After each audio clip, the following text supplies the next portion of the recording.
Testing one, two, three. We are live. And I just did a quick look to see when the last time that our channel went live was, and it was in November of 2025. So it's been a minute since we've done a live stream.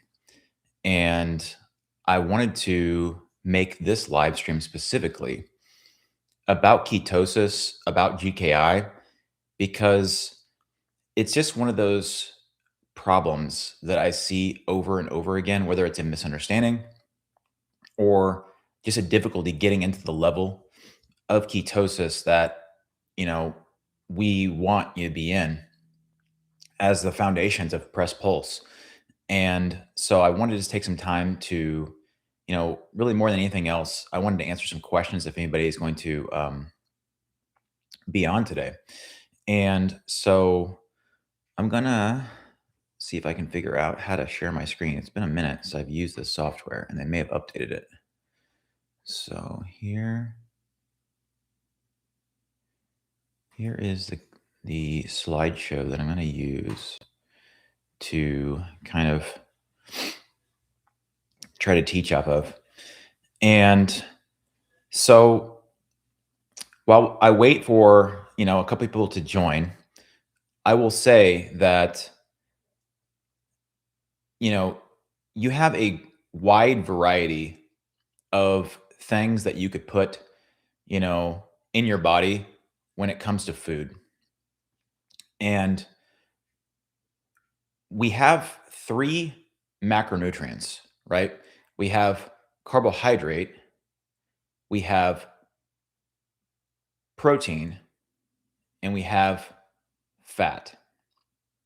But that is very simple, right? Like you could have a million different ratios of these three macronutrients, but the foods that make up those macronutrients, the quality of the protein source, the quality of the fat source, the quality of the carbohydrate source. Are we talking like, sweet potatoes and yams and wild blueberries, or are we talking, ultra processed carbohydrates? So I don't want to miss that there is nuance in this kind of discussion, but in general, we have three macronutrients that we can work with.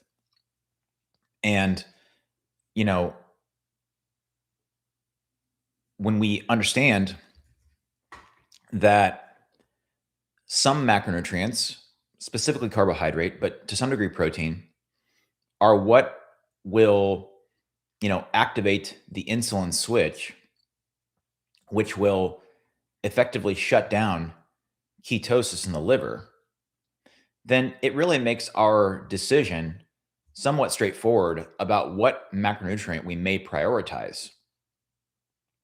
And so when you look at a ketogenic diet, it tends to be a very high fat diet.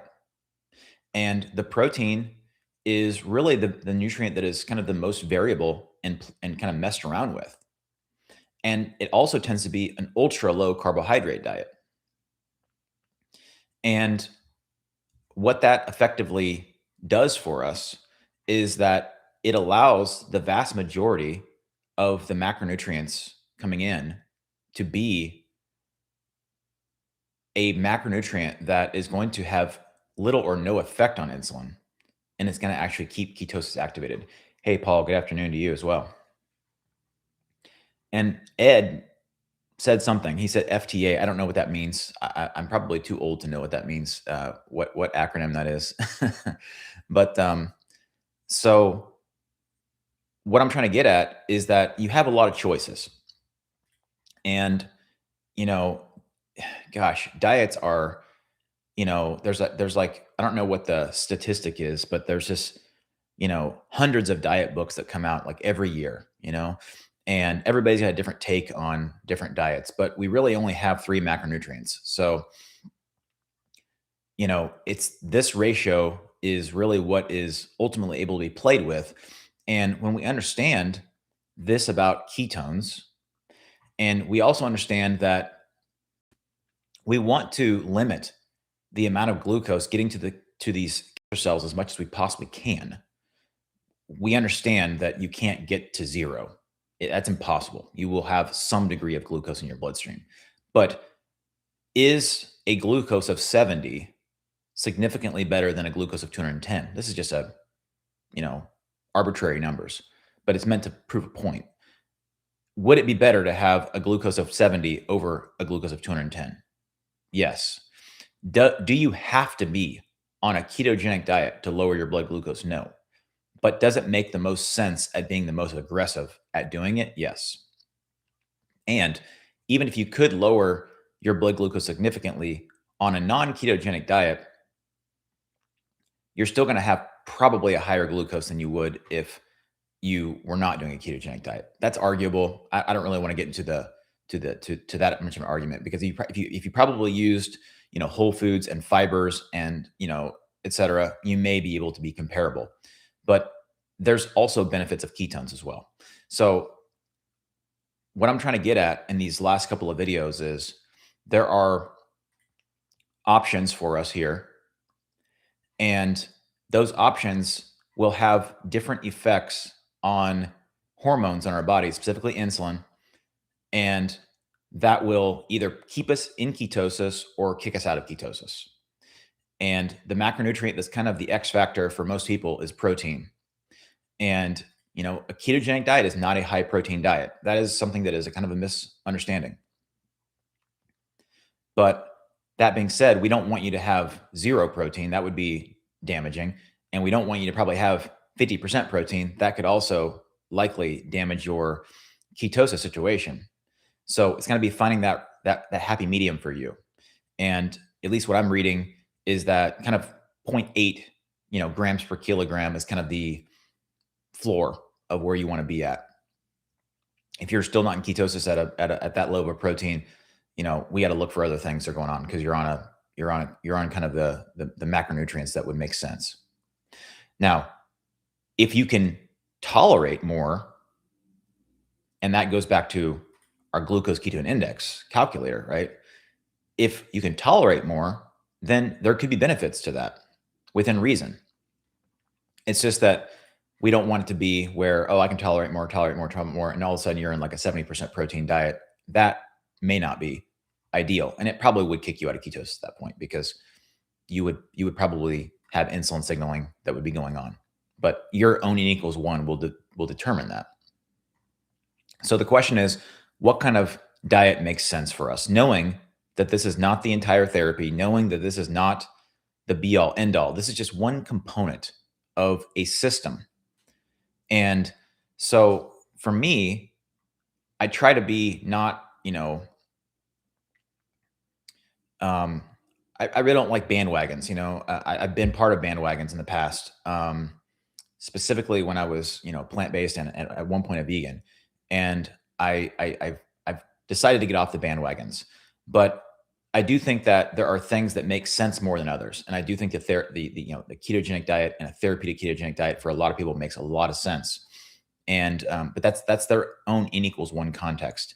Some people cannot do a ketogenic diet, and there are reasons for why they can't do a ketogenic diet. There are some reasons why people cannot fast, and there are some reasons where they should be fasting and they don't want to. So it's about what makes the most sense biologically, but as a whole, but also what makes biologic sense for you. Because if you're, just to give two extremes, if you're 90-pound grandma who's very thin, underweight, that's a different scenario than 45 or 50-year-old guy, who is morbidly obese. Those are two extremes, and they're going to have two different experiences about how to kind of implement these therapies. Now, even though most of us probably on the surface, when we look at these ketogenic diets, we would think the reason why they're actually helpful is because they're lowering blood glucose. And that is a very important component of it. That's not the only reason. The other reasons are insulin and IGF-1. And when we actually read, from Siegfried's work, you you would believe, maybe from watching his podcast, that glucose is really um, the main reason why you'd be on a ketogenic diet. But what they actually say in these papers is that it's maybe more so the insulin and the ketones that's the main kind of mechanism of why they actually are helpful. I think that's probably, up for debate, and that's okay. But my point is that it's not just reducing substrate in terms of glucose to the tumor microenvironment, it's also signaling. And these signaling cascades are anabolic, and they are pro growth. And so when you have less of these signaling pathways stimulated continuously, then that will likely have a beneficial effect. And there's literature to back that up. People who have high insulin versus low insulin do better on a factor of like 2 to 3 in terms of mortality. Same with IGF-1, and it's not as strong for like A1C, but hyperglycemia, there's data for that as well. And it would make sense, right? Because if you have high amounts of glucose, you have high amounts of energy that's being able to be made through fermentation, and you're able to make all the biosynthetic, components that are needed for cells to replicate and cells to protect themselves from oxidative stress. And when you have less of that, there's just less substrate for them to go on. And then, of course, you would have less signaling. So it would make sense that there would be like a stepwise approach. I really wish there would be a paper that would look at like, okay, these people on average had, this glucose and this insulin and this IGF, and then maybe even like stratify it. But what a lot of times in the abstracts of these papers, what they'll do is they'll say, the highest quintile of insulin or glucose or IGF-1 compared to the lowest quintile. And there's significant differences there, 2 to 3x in terms of life expectancy for a variety of cancers. So, that's kind of the gestalt about, picking the right diet. Could you be plant-based and do, therapeutic ketogenic diet? Yes, you could. Could you be animal-based and do it? Yes, you could. It kind of takes away that component of it. And then there's the overarching, theme of should you do those things? That's really a deeper discussion. Somebody had wrote, my supplements have caused chronic cough from silent reflux. I now have smoldering I'm guessing multiple myeloma. Frustrated, can't get supplement now. Yeah, that's frustrating. I'm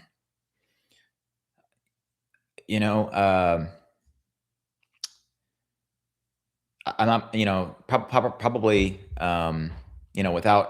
without giving you personal advice, there's an idea called an elimination diet, right?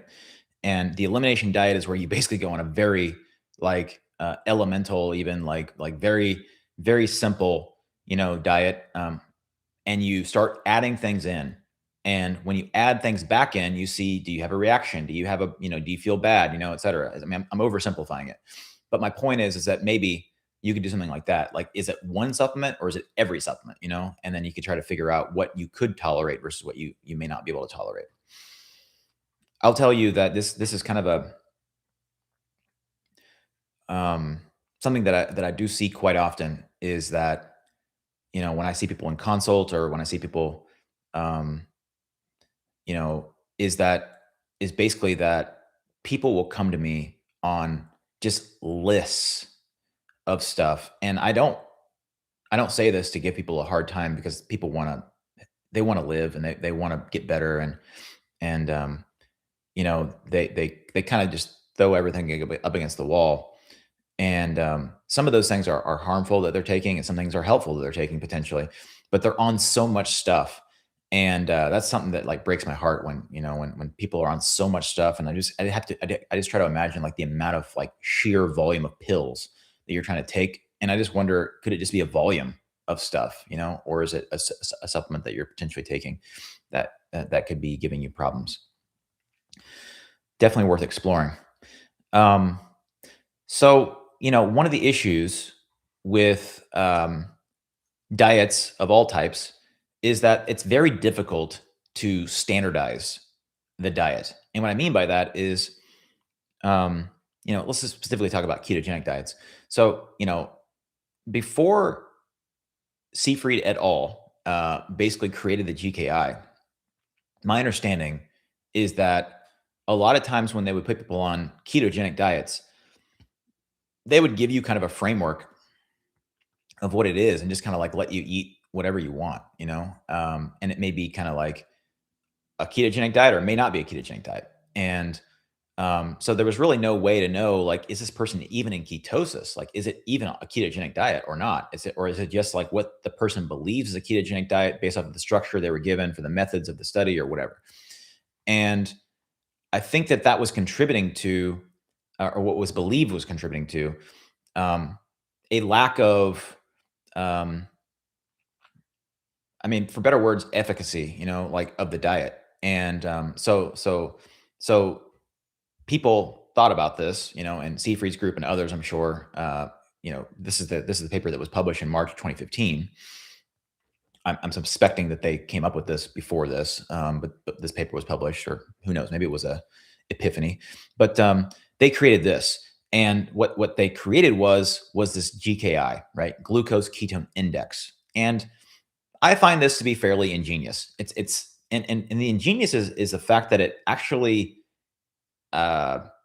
tracks physiology, but it's actually extremely simple to calculate and extremely simple to track. And I probably say that on the wrong slide because this actually looks like a math equation. But my point is that it's basically just glucose over ketones. The reason why this looks so complicated is because in the United States we use milligrams per deciliter, and it has to be in millimoles. So if you live in a country where there's millimoles, then it's actually very easy. It's just glucose over ketones. For the rest of us in the United States, we have to make this little calculation. Or you can just go to Keto Mojo, or I'm sure there's other calculators out there that are on the internet, the interwebs, that calculate your GKI for you. You plug in your glucose in milligrams per deciliter, and you calculate your GKI that way, right? And this is ingenious because what do we know? We know that if your glucose is high enough to raise insulin, it will turn ketones off. So they made us a little graphic here, and I'm going to answer some of these questions in a second. Give me 1 second. But basically, they created this little graph, which is, for me, I understood it, but like for me, I just need pictures to like really get it, right? And so if your glucose is on the higher side, that would make sense because your insulin is now on the higher side, right? And that would turn ketones off. And then of course the ketones are zero, right? And where people get very frustrated is that their glucose, I'm going to use English, United States numbers, milligrams per deciliter, because that's how I think, in medicine, we use that. So my job, we use that. So that's what I think about. So someone may have a glucose of 105 or 110 milligrams per deciliter, right? And then they have a ketones on their meter of 0, and they're like, why am I not in ketosis? And it's like, because your glucose is too high. Not that you're a bad person, not that you're doing it wrong. You may be doing it wrong, but my point is that your glucose is just too high. That's physiology. You would not expect a ketones to be 3 millimoles if your glucose is above 100. So you see here that as glucose drops on this graph, right, the ketones rise because it takes over as the dominant energy source for your body to run on, right? You don't need two at the same time. That's an energy stressor. Matter of fact, when I talked to Dom D'Agostino, I was surprised by this. He told me that if your ketones are like above 4 or 5, like that's kind of its own energy stressor, right? You don't need to be pounding, ketone drinks and MCT oil to keep your ketones at 8. You don't need that. So, but you do need your glucose to be low to be in real ketosis, right? And so this graphic for me, like really, turned the light switch on, and then it really makes this make sense, right? Because then you're like, okay, well, yeah, of course, if my ketones are 0 and my glucose is, 6, or whatever, I'm not in any measurable degree of ketosis, right? But as my glucose goes down and my ketones go up and this ratio starts to change, right? Then you're in higher levels of ketosis. Okay, so a couple questions or comments here. So is keto diet also okay for blood cancer, BCLL? Would highly appreciate a reply. This person also has diabetes mellitus. So, um, yeah. So what I'll tell you is that I can't give that person, direct medical advice about what they should or should not do. So just got to put that out there, right? But I will go to leukemias and lymphomas, right? And we see that there are observed mitochondrial abnormalities in those cancers as well, right? Which means that when you have observed mitochondrial defects, you can't burn fat and ketones and other amino acids for fuel, right? So you're stuck in a fermentation. SLP is the new. It's not new, but it's the word that Seafried is trying to use now because it's more accurate. I get it, but fermentation or Warburg effect, I think is in the literature. So we some of us still use that. But SLP, right? So you're stuck in SLP. What is SLP? SLP is the fermentation of glucose and glutamine, right? So if that cancer or any other cancer has mitochondrial abnormalities. Now the difference is that some of this non-solid cancers, right? They have they don't have the I can't make the argument for them that they have hypoxia as well, right? Because generally, they're unless it's in the bone marrow only, which is hypoxic compared to most normal tissues, they don't have hypoxia, but they don't have that going against them.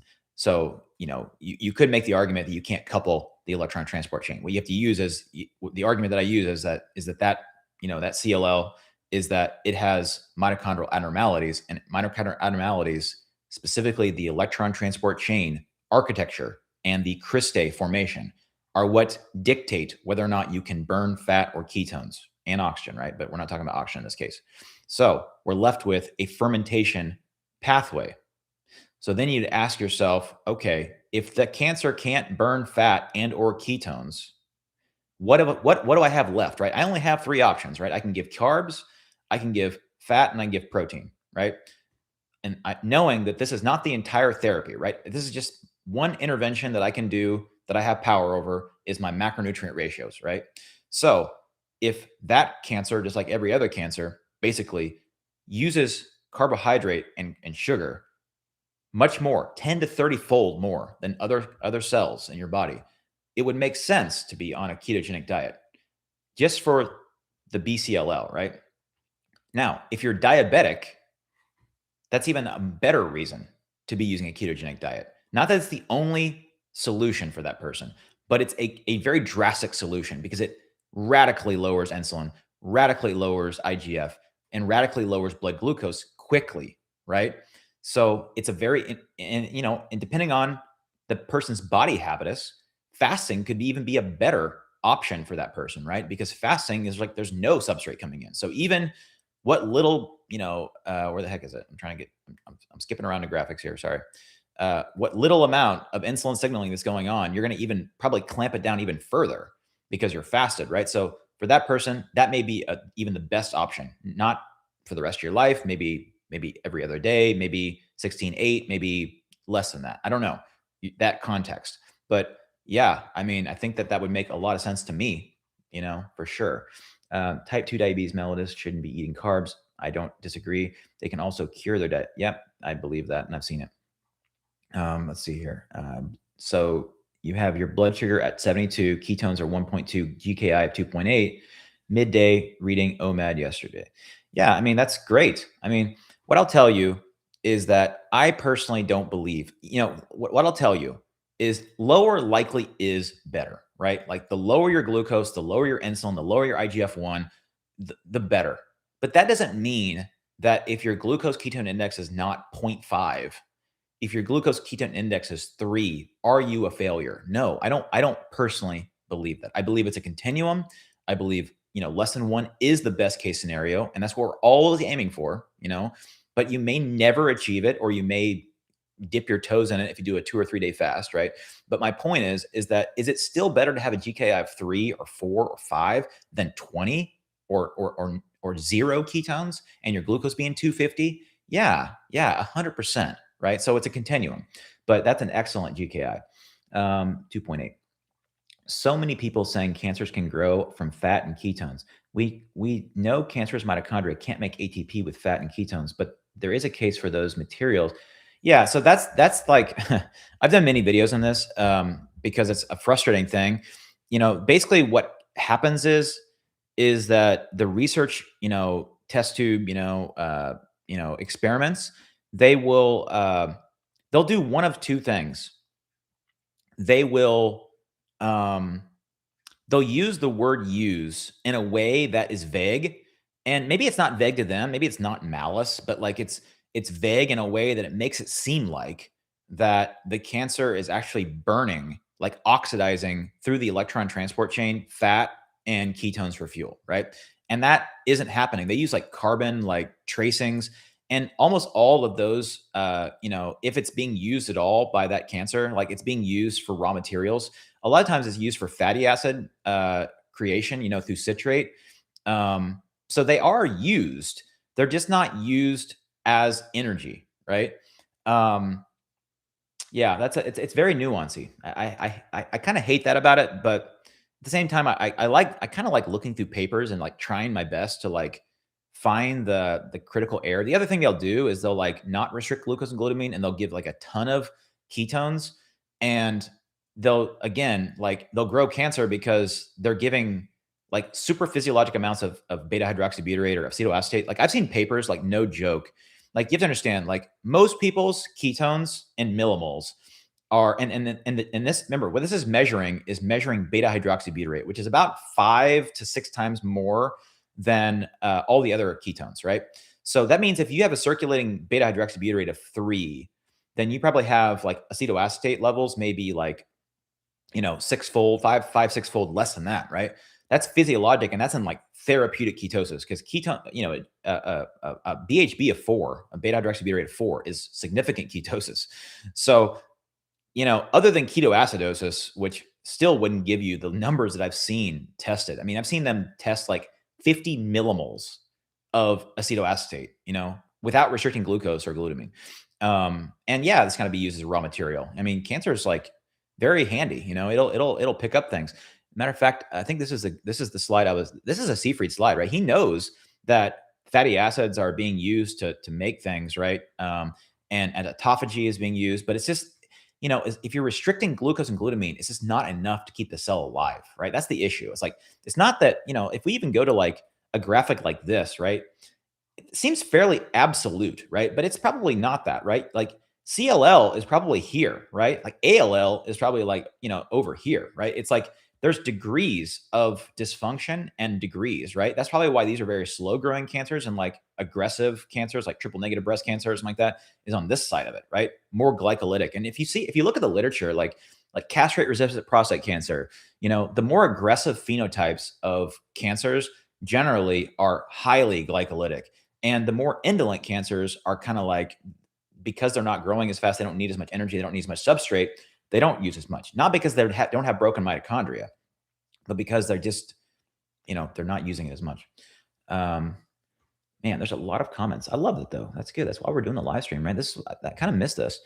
Let's see here. So many people said, okay, we already said that. You said that someone should not be pounding exogenous ketones. Can you address that a little bit more? Is it okay to put a teaspoon? Okay, yeah. So, yeah, I got to be careful with words. Okay, so pounding for me would be like, I don't know, taking like those little like ketone alcohols and like just drinking a bunch of them. You don't need to like be pounding them, right? A teaspoon of MCT oil is not considered pounding. A bottle of MCT oil would. And as a matter of fact, I had a, I hope the person is still doing well. I did not a consult. I did a course, maybe like, gosh, I haven't done a course for a while. But I did a course, had a metabolic therapy course, like back in, God, I think it was 2025. And there was this guy from Europe, and he was a nice guy. And he was talking about how he was doing nearly a bottle of MCT oil per day.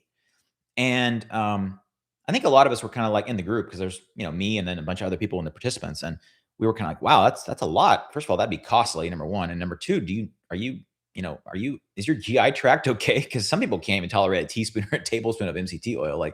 But he was tolerating it. And I now believe, especially after talking to Dom D'Agostino, like he's enlightened me, that it's about having the balance, right? Like you don't need to have your ketones be 10 millimoles. Matter of fact, that's probably detrimental to have that. I mean, I don't think you're going to be in ketoacidosis because you don't have type 1 diabetes and you're not, insulin deficient, right? But you're flirting probably with ketoacidosis at that point, So like, why go there? Why nutrient stress yourself in another way, right? And I think, if I'm not mistaken, I have to rewatch that podcast because I learned a lot from Don Vegas. I want to say that, like, there's a point where, like, if you do too many ketones, like if your ketones are too high, it can actually cause an insulin response, and kind of like, it makes sense, right? Because if you have a nutrient stressor from ketones and ketones are turned on by low insulin, it would make sense to have a feedback mechanism to shut its own ketones off, right? So yeah, I mean, that's what I mean by that. A teaspoon of MCT oil is almost nothing, right? Like, I would say most people, just keeping it real, like most people are probably using 2 to 3 tablespoons of MCT oil per day. Like, that's kind of like the standard. Now, there are some people who do more than that, and there are some people who do a lot less because they can't tolerate it. And that's okay too. You don't have to use MCT oil. Let's see here. So Seyfried's latest paper shows less than 4 in the green zone. I haven't read that paper. I know that's the paper he was talking about on the Diary of the CEO. And my understanding, that was like a pre-publication, or maybe it just came out. But was he talking about cancer, or was he talking about metabolic syndrome or other diseases? Because he's kind of like expanding out to like diabetes and other things. I'd be curious, because everything that I've seen, I mean, let's be honest, this paper came out, where is it? This graphic here. This paper came out in December 2024, right? That's not that long ago. And they were saying, still, this is the goals, right? So I don't know if he was just talking about other conditions, right? I think if you're talking about other conditions, potentially, you don't need to be as strict. But for cancer, and probably epilepsy, I don't have any expertise in that. I mean, I treat epilepsy, like, in the hospital, but I'm not a neurologist, and I don't know enough about, ketosis for epilepsy to really be more than dangerous. So, but my point is that it could be talking about different conditions. I'll need to read the paper. Also, if someone uses exogenous ketones, will it harm the ability to produce your own ketones?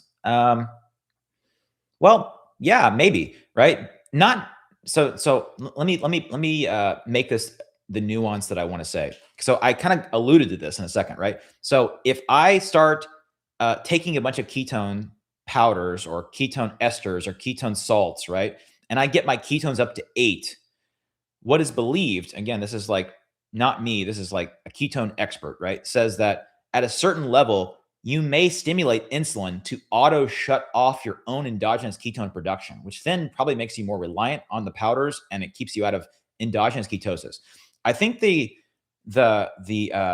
wise recommendation is get yourself into actual physiologic ketosis by lowering your blood glucose as low as you can, and safely as you can, and not quickly, because that can be more painful.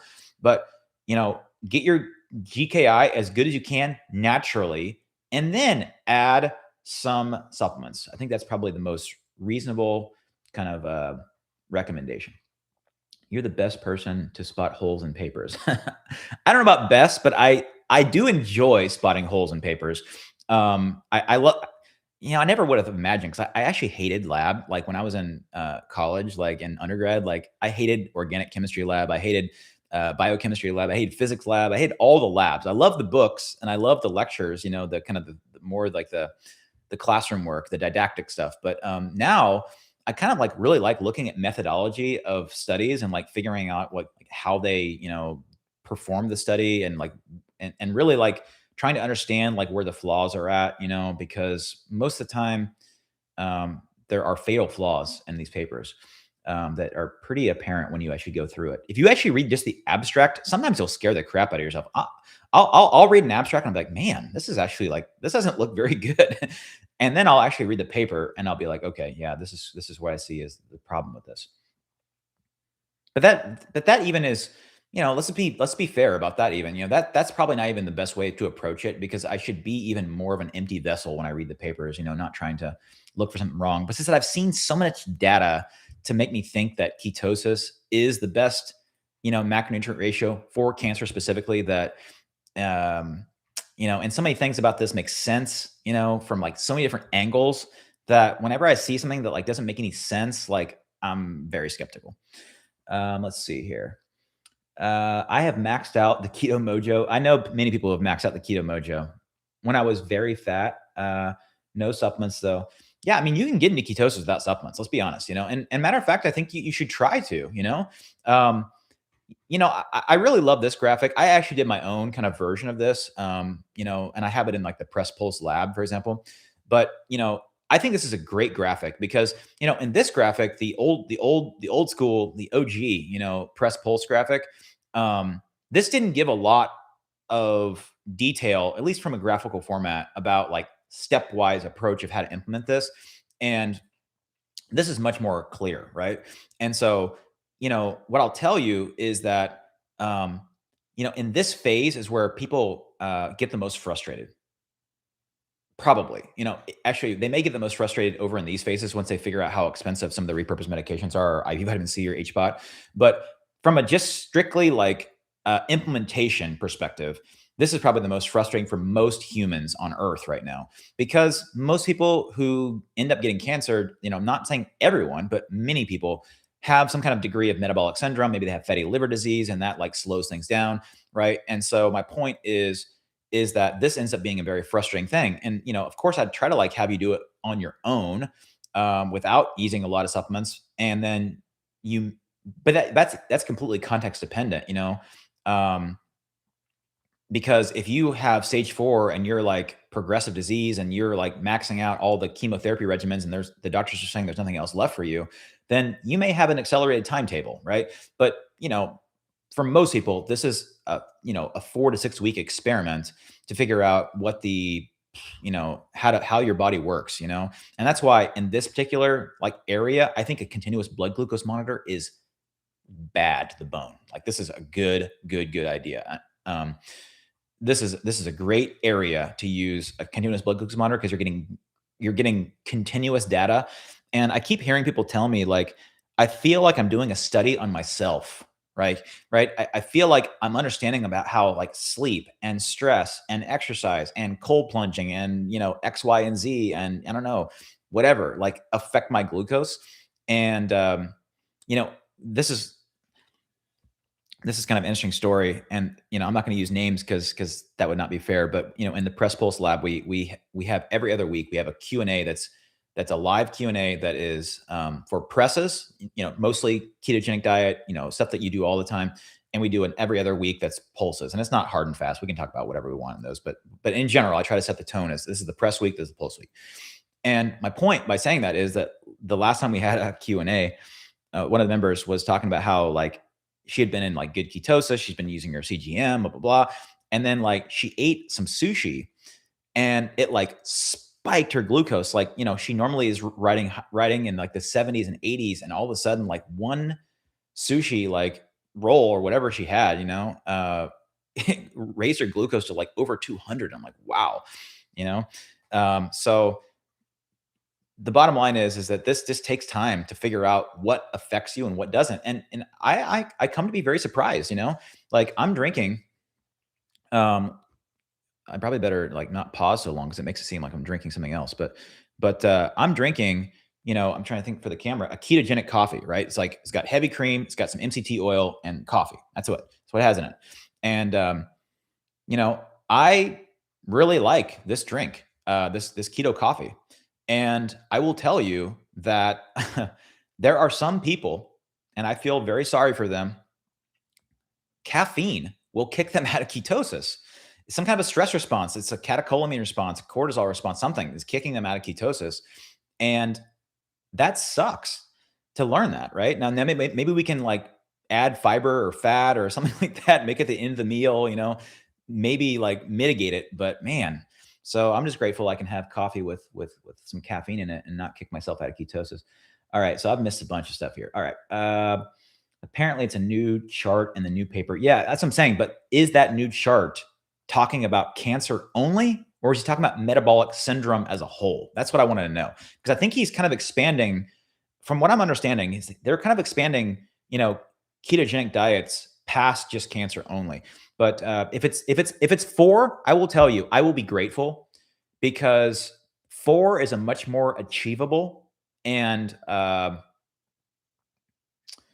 4 is just an easier number to achieve for most people.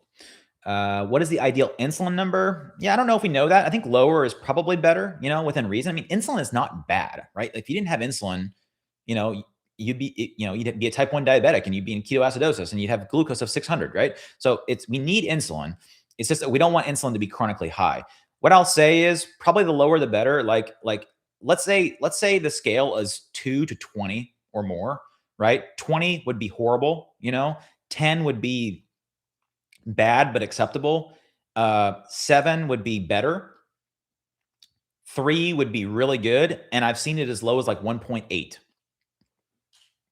I don't think I've ever seen it less than 1.8. Okay, what else?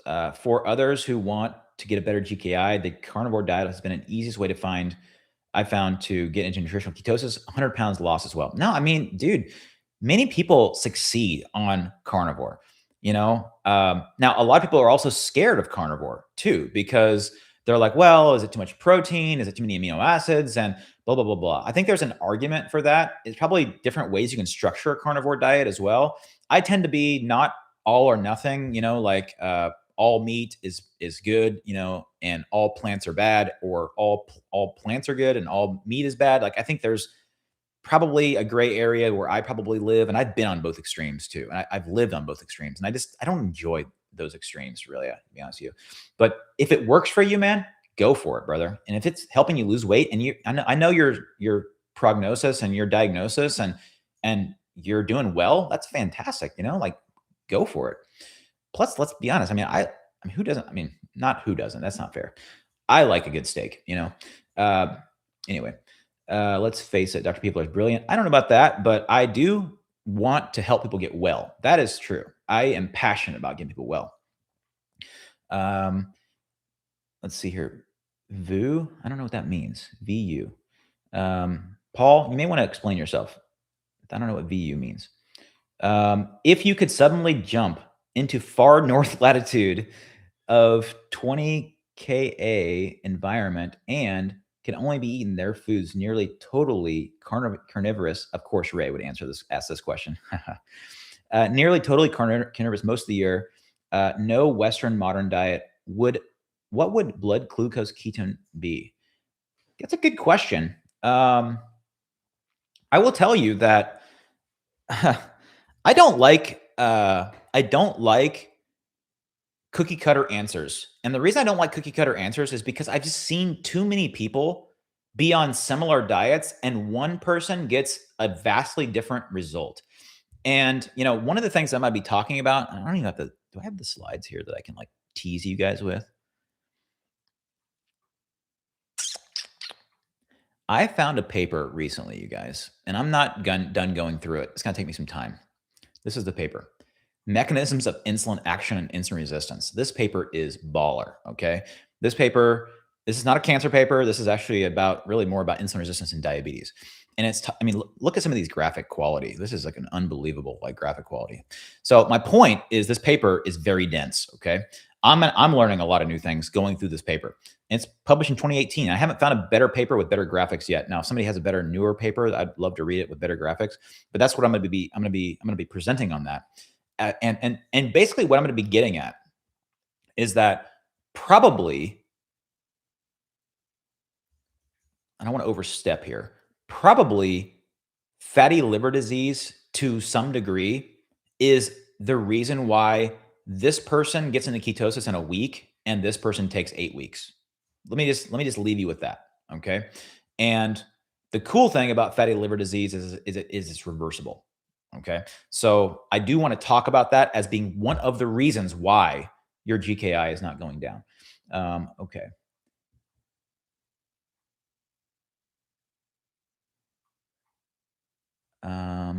It was on his Diary of the CEO. Yeah, no, I watched the Diary of the CEO podcast. It was great. It's just that I don't know if that paper he's referring to because I think it's brand new, like just came out or even pre-publication.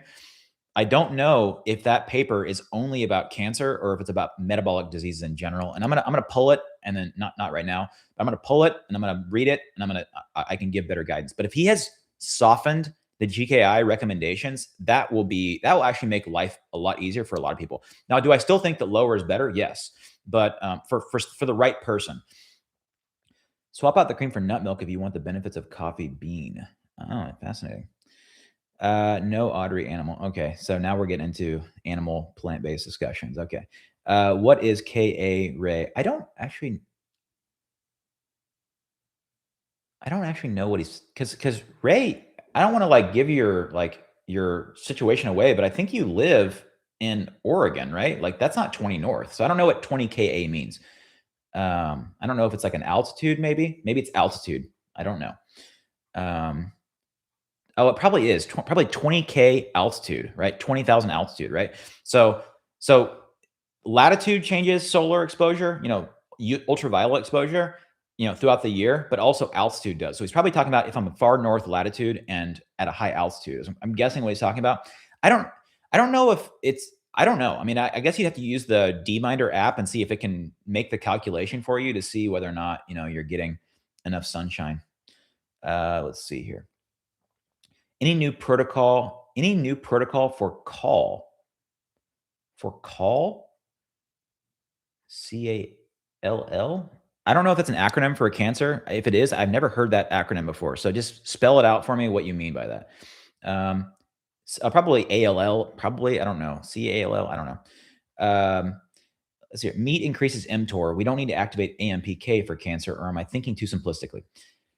Yeah, so we have mTOR and AMPK in us for a reason, right? We need both, right? As a matter of fact, one of the reasons why you actually drop your blood glucose after resistance training and also blood glutamine levels after resistance training is because you're actually activating mTOR in your muscles, right? So it's not all good or all bad, right? It's really about a balance. And what the first book that ever got me into thinking about that as a balance was a book by Dr. Mercola, who I consider a mentor. I don't know him personally, but I've watched many of his podcasts, and he's also a Floridian, or at least lives in Florida.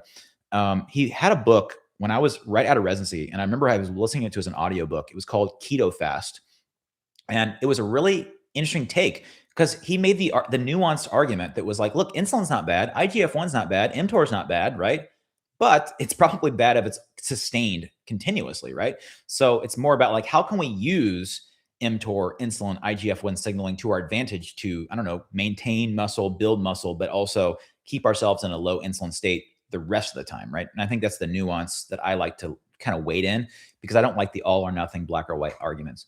Ray, I live in Europe with my GKI 2.8 blood glucose. Okay. My partner has cancer of the bone marrow.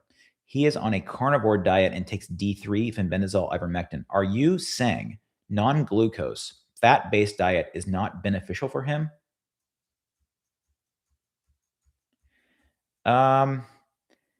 Yeah, so I'm trying to understand your question. So let me go back to the slides and see if I can put this together in my own brain here. And I hope it makes sense for you.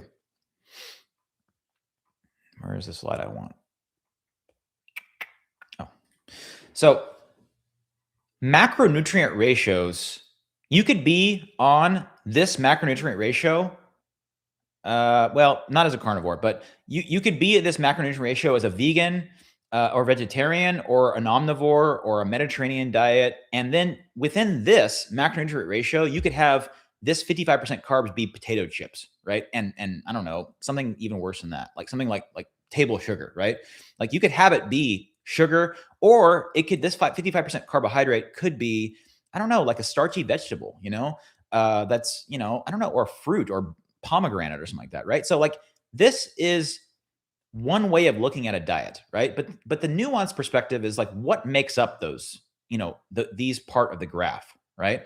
So what I will tell you is that from a macronutrient only perspective, without wading into carnivore, without wading into plant-based or vegan, because I don't want to go there.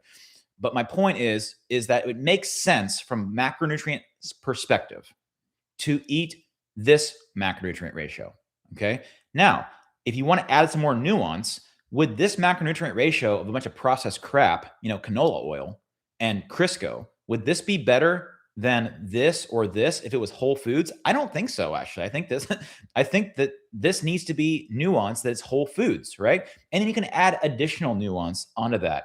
I typically I stole this from Dr. Jack Cruz, who I love and I hate at the same time because he's so matter of fact that I can't stand it, but he's also so brilliant that I can't not listen to him. Right. So my point is that he has something called the Epipaleo RX. It was a book he published back in like 2014, maybe even earlier than that. If I mess up the year, sorry.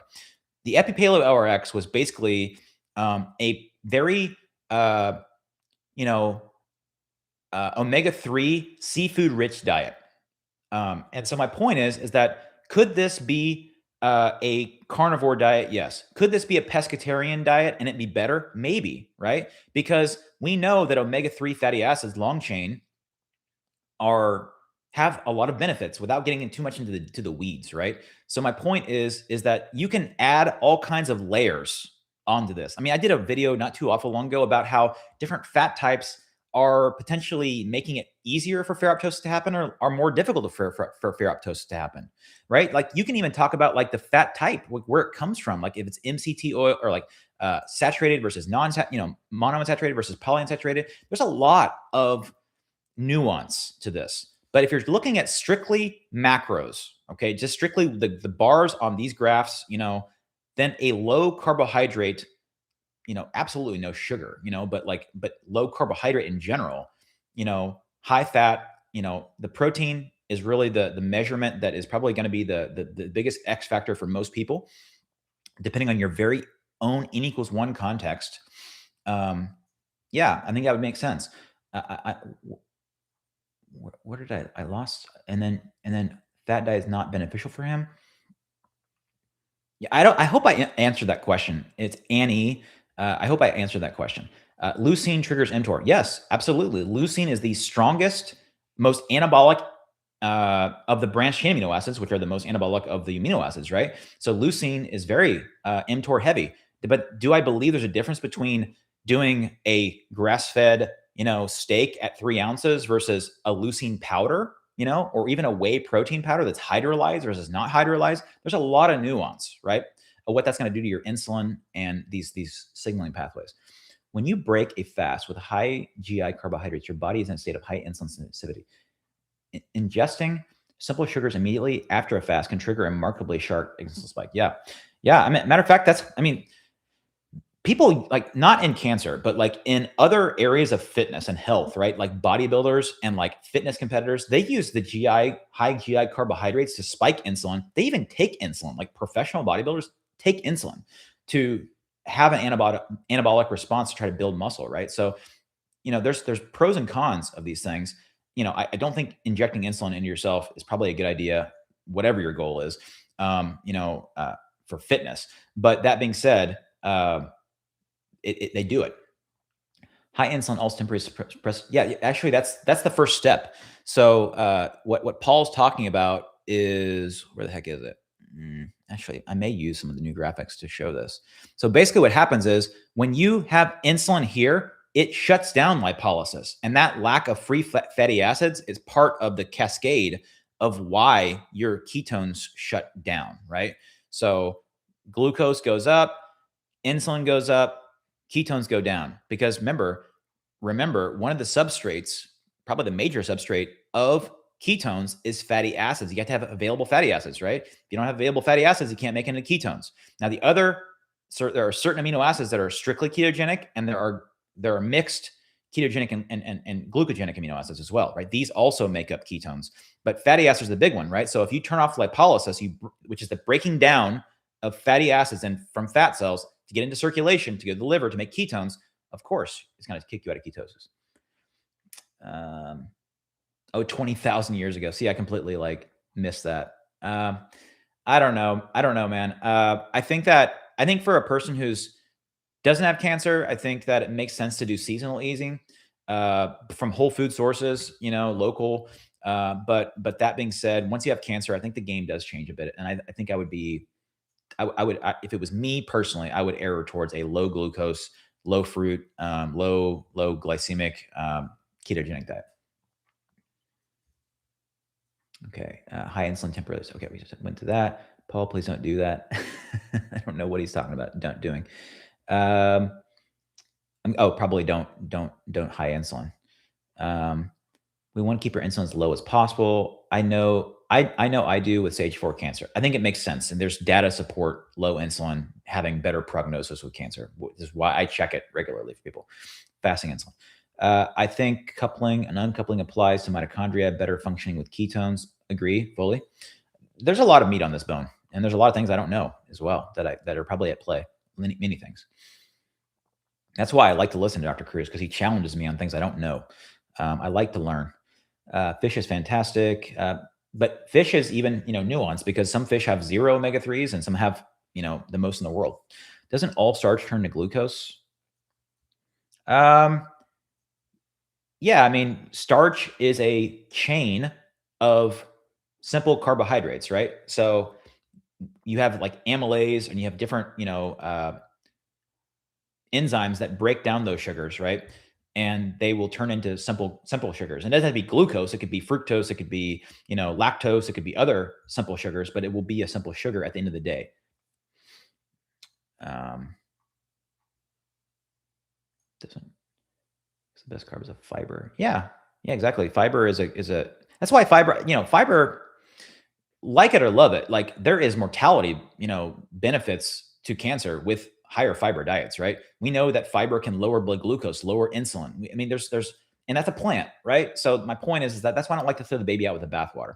I think that not all plants are evil and not all animals are evil. And so like, it just should be some kind of a happy medium, whatever that is for you and your particular thing. Insulin has helped me a lot. Do you mean insulin has helped me a lot? Do you mean like injecting insulin, like for some reason? Like, do you have insulin-dependent diabetes? Like, what do you mean by that? I'd be curious about what you mean by that. Oily fish, yep. And could even talk about fat or needed reservoirs for getting contaminants out of the blood. Dropping fat fast could dump. Yeah, that is a rabbit hole I'm probably not going to go down. But yeah, basically, what's understood is that, a lot of the toxins that we have are fat soluble. So they get stored in fat. So when you are rapidly oxidizing fat cells, then you could be dumping toxins in the body. Yep. And there's a risk of that. I don't know what that risk truly is. I think it'd be hard to quantify that, but it's the risk, I think, is there. Inulin. That makes more sense. Inulin makes sense. Okay. Inulin makes a lot more sense, not insulin. Yeah. Because obviously insulin is not bad. You need insulin to live, just like you need cortisol to live. You need other hormones to live, right? But at the same time, like, too much of even a good thing is a bad thing. So yeah, inulin makes sense. Inulin, psyllium's got good data behind it. PGX fiber's got good data behind it for like mitigating blood sugar spikes and also lowering A1C. So there's a lot of different fibers that you could use, kind of like designer type fibers. Of course, I like natural stuff too, of course, natural foods, but probably green leafy vegetables are your best bet there because they have fiber, but no carbohydrate, right? I was responding to the fiber discussion. I got it. Okay. Well, I would tell you that we are somehow, I've been 0 fiber for 2.5 years now.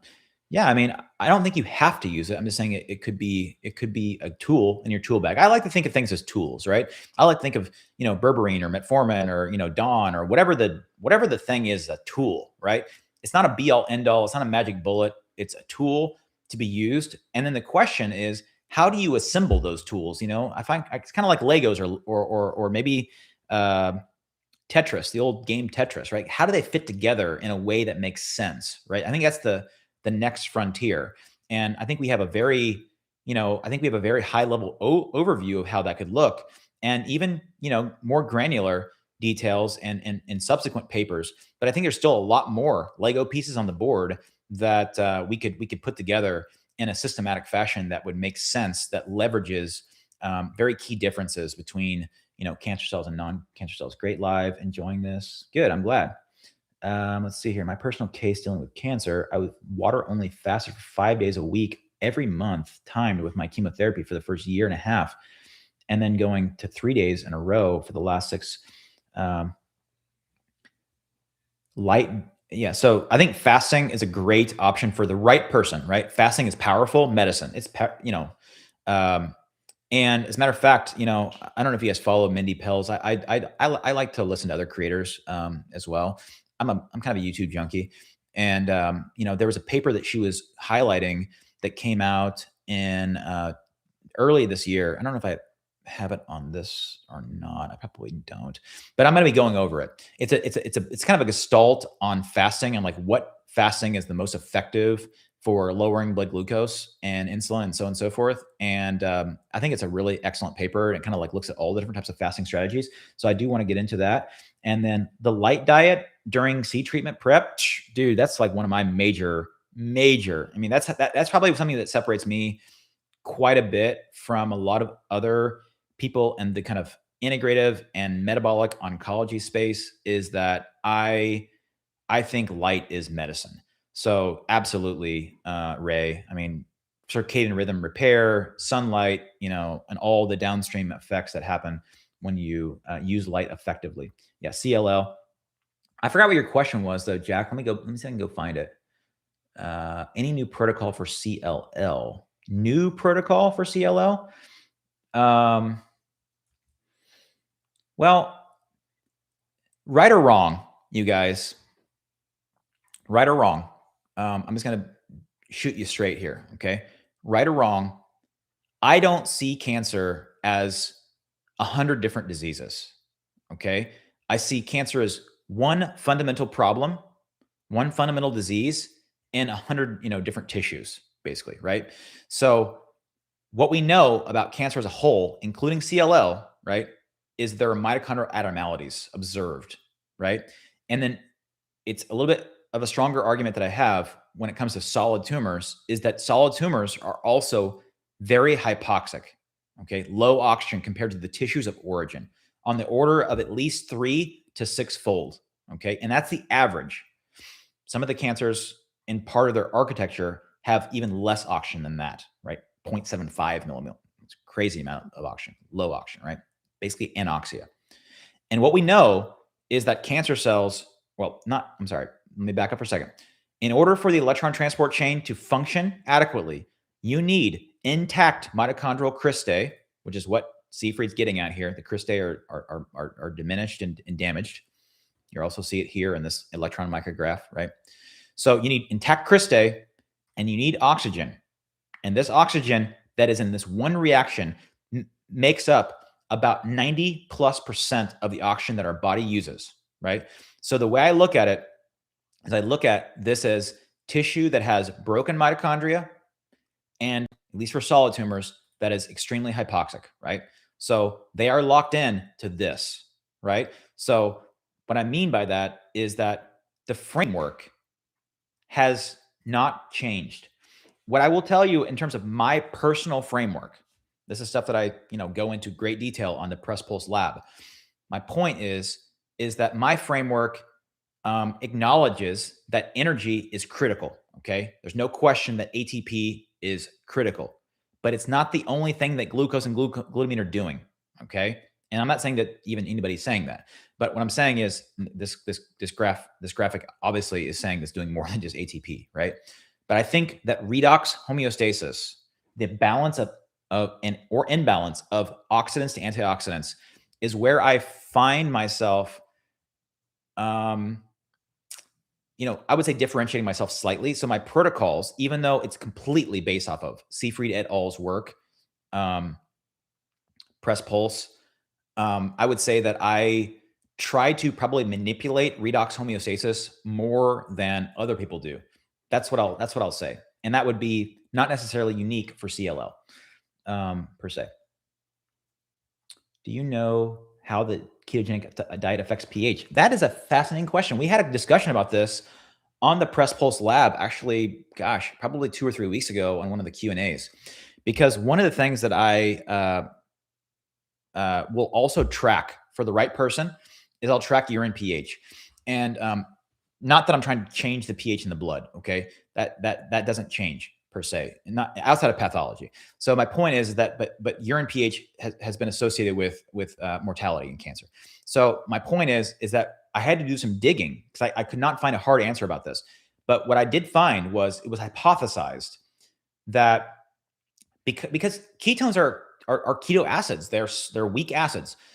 They will create an acid load on the body to some degree, right? It's not substantial. it may lower your urine pH maybe like by 0.5 up to 1, right? So just know that your urine pH may be slightly lower on a ketogenic diet. And that makes sense because ketones are weak acids. And of course, if you have extreme levels of ketones, that's ketoacidosis, right? And that would actually be a pathophysiologic condition where it actually lowers your blood pH, and it can be life-threatening in some certain conditions. It can also be very mild and not be life-threatening. So it's a continuum of that. The totaled 2 years of water-only fasting 3 to 5 days in a row each month. This was 51 years ago. 3 hospitals refused my case, saying I would not live beyond 3 months. You are a miracle woman walking. Amen. I'm so happy to hear you say that. Fasting's powerful. There's no question. Did you do anything else besides fasting? Now I'm actually very curious. Did you do anything else besides fasting? Because 51 years ago, Warburg, had published papers, but Seafried wasn't at those. So were you doing anything else integrative for yourself, or just water only fasting? Frequency of NR exposure has increasing normal cell function prior to. So what I'll tell you, Ray, is that cancer cells cannot make melatonin, or is believed that they can't make melatonin. Okay, because the normal substrate needed for melatonin is acetyl-CoA. And so that's like the precursor molecule, and the biochemistry of the mitochondria under the control of the hypoxia sulfactors and MYC and the metabolic reprogramming, PDK, et cetera, is believed to turn off melatonin production within cancer cells specifically. But that doesn't mean that, NIR, it doesn't have to be NIR. Actually, it's probably red and NIR. We don't know exactly what spectrum, but there are studies showing that if you do red light panels for a period of time before you go to sleep, and they measure your urine melatonin metabolites in the urine, like in the morning, it will raise them. So probably red also will do it, but we don't exactly know what wavelength. So my point is that what's cool about melatonin is it's vastly most of it, when you're exposed to infrared light or red light or outside, is made inside the cell, but it does get shared in the local environment in like a paracrine fashion. And even in endocrine fashion, it will raise your blood melatonin levels as well. Right. So my thought is that it could, but melatonin is also a very powerful antioxidant. So like, would you want to be, raising your melatonin or like mega dosing melatonin before an oxidative therapy treatment? Probably not. Although no one truly knows. Don't worry about pH. Jenny, the body keeps tightly pegged between. Yeah, so that's true and not true, Egg. You can change your acid base status. Even if you like, the most classic example is like a COPD patient, or like a person who's like obesity hypoventilation syndrome, or people who are hypoventilating for whatever reason, obesity and OSA. You can, raise your PCO2, right, which would drop your pH, right? It's just that your body will normalize that by reabsorbing bicarb at the level of the kidney, right? So while you're true about the pH being tightly controlled, you do have control over what is going on there. Your body will just adapt to keep it controlled, right? You need to be between 7.35 and 7.45, right? If it's 7.45 or above, that's metabolic alkalosis. If it's 7.35 or below, that's metabolic. That's not metabolic. It's just acidosis or alkalosis. Whether it's metabolic or respiratory is another thing. But my point is that yes, it does keep it between a certain pH, but what you do will change the body's ability to either reabsorb bicarb or dump bicarb or whatnot, right? So you do have more control than maybe some people let you on to believe. I'm tracking my urine pH. When I don't eat 3 or 4 cups of leafy green vegetables, I'm extremely acidic, and I have to take baking soda. Fascinating. Yeah, and most of the studies where they actually do look at outcomes of certain cancers looking at urine pH, they recommend an alkaline diet, and you can kind of like argue what that is, but it's generally just a higher, vegetable diet. And then, but even those people, to get the urine pH to the desired amount, they were using sodium bicarb.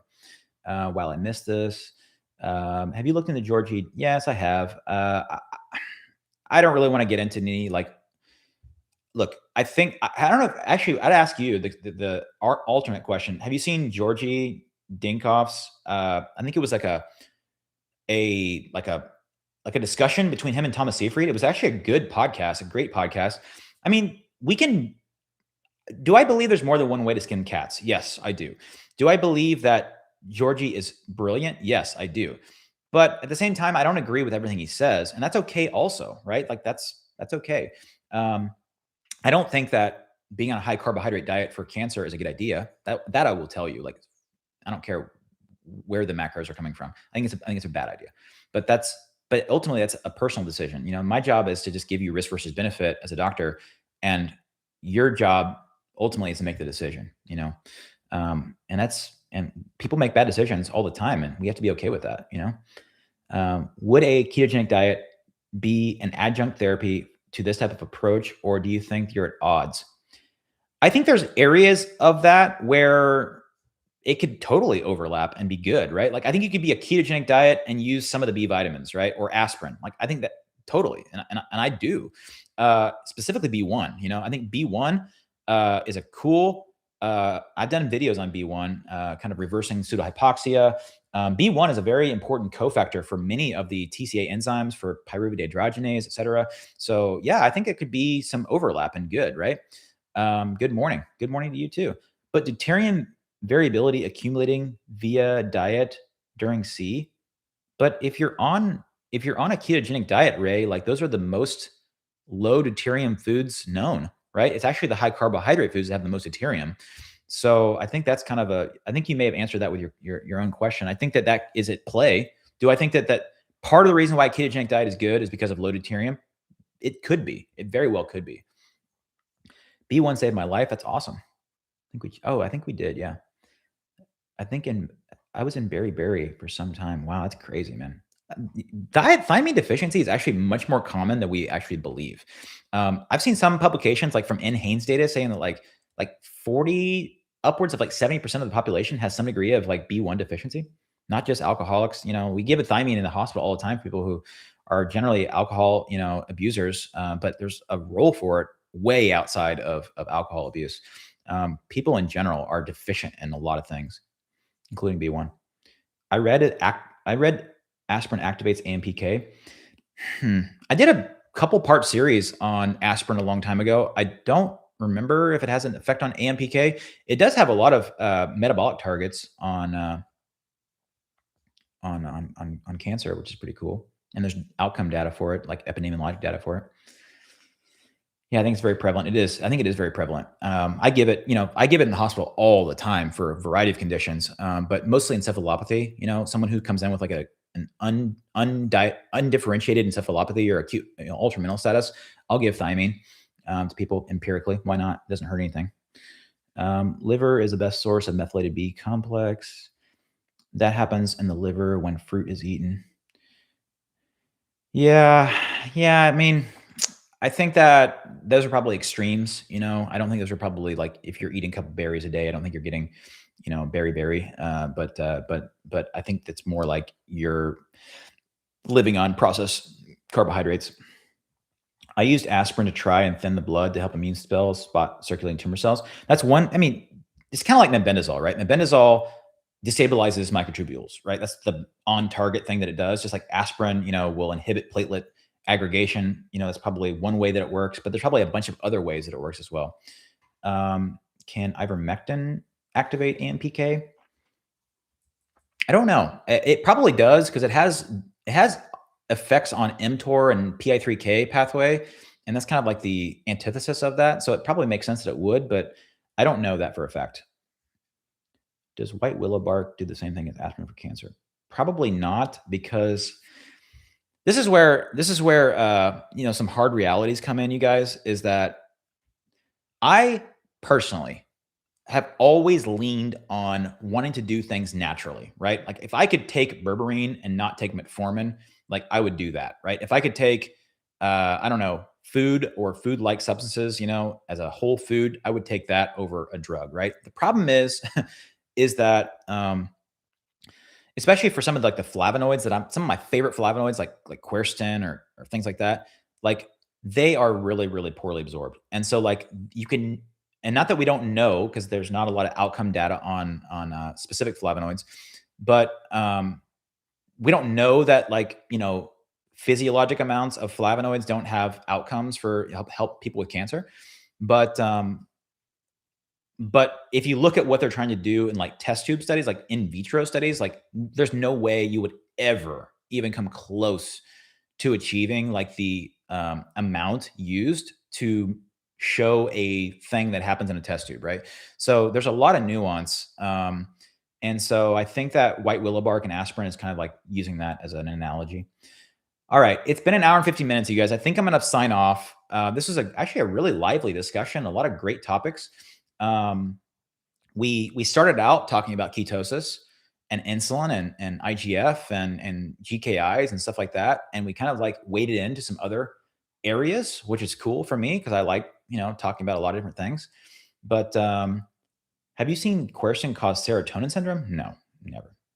Serotonin syndrome in general is very rare. It does happen, but I've never seen it. Never seen it. I mean, I've seen serotonin syndrome. I'm saying I've never seen serotonin syndrome from quercetin. No, I've never seen that. Any research on prolonged fasting, say 48 or 72 hours with ivermectin and mebendazole for autophagy? Well, no. Let's be honest. Like there is no publications that are combining therapies generally, right? Maybe there's some case reports, where they'll say, hey, or like chemothermia, like they'll post case reports from what they're doing in Turkey of like, kind of multimodal approaches, or there'll be some people who post case reports, but there aren't large clinical trials looking at like multiple things. That's not how medicine does it. I think that's wrong. I think there's a time and a place for that kind of study, but there's also like a higher level of thinking that needs to go into some of these protocols. So no. Would it make sense to do prolonged fasting and ivermectin and mebendazole? That's a different question, right? Would it make sense? You can make the argument, yes. Now, autophagy is a nuanced topic as well, right? Autophagy could be used against us, right? And as a matter of fact, there are some things that are thought of to be autophagy inhibitors, and that's the reason why they're beneficial for cancer, right? So again, like autophagy is thought of as all good or all bad, right? Glutathione, all good, all bad. Like I don't like to think in that way. I like to think about mechanism and what makes sense, and then try to look at the data we have, right? Now, I do think that probably the good would potentially outweigh the bad for what you're talking about. But again, it's a person is an N equals 1 context, right? Like I can't say in general that would be a good idea. I haven't seen any papers on it. I'll answer that question. Great talk. Sorry, I missed the start. It's okay. I haven't been doing this. I mean, the last time I did this was November of 2025. And I kind of don't know why I waited so long. I think it's just because it seemed like people like videos better, but I do miss the Q&As. You're welcome. You're welcome. I'm happy to be, some part of the solution in some way, shape or form. And I'll just tell you that I think that we have a long, long ways to go with metabolic oncology. And I think that we're standing on the shoulders of giants in the field. And hopefully we'll get more granular detail about how to, evolve this genius, framework. And we can work together to figure it out, because the powers that be are moving too slow for my personal taste. Fasting activates autophagy. Yes, I know that, but again, it's nuanced, right? There could be downsides to, and it's not like autophagy is either on or off, right? It's on probably all the time. It's just that certain things activate it more and certain things turn it down more. Thank you. How often do you do these Q&As? Yeah, Jenny, that's what I'm saying. Like I haven't done a Q&A since November of 2025. And I'm thinking about maybe, because I'll just be very frank with you guys, like keeping my schedule of doing 2 videos per week for me is just too much. I can't keep up with it. And so I think that maybe a happy medium could be like every other week on my weeks off from the hospital, I could do like on a Friday, we could do one of these Q&As where like, I don't have to be polished. I don't have to like send it off to the editor. Not that I don't love my editor, but I don't have to send it off, and I can just kind of like, go more with the flow. When is your next Q&A? Yeah. So I don't have a hard and fast schedule, but I'm thinking my current tentative plan, and is that maybe like every other Friday, I may do a Q&A, and maybe I'll try to pick a topic. Like this topic, I really wanted to be centered around, I really wanted this to be centered around on ketosis. Please do more. I will try. I will try. Thank you for the. I think your camera died. Oh my God, it should have lasted this long. That's too bad. Mitochondriac, speak up. Are you aware of Joe Tippin's protocol? Absolutely. Using fenbendazole. Yes, I'm very aware. I'm very aware. I vote more Q&As. Easier for me to catch the Q&As and to watch every posted video. Well, what's cool is it's actually posted after the fact, right? So you can watch the Q&A after the fact as well. All right. Well, my camera died. That must mean something, right? It means that it's time to sign off. So I am happy to be here today. I'm happy that you all came. We are trying to move this science forward. And one of the ways that I have recently tried to do that is by this Press Pulse Lab. And, we have weekly Q&As there, and we get granular, very granular, without, n equals 1, but granular.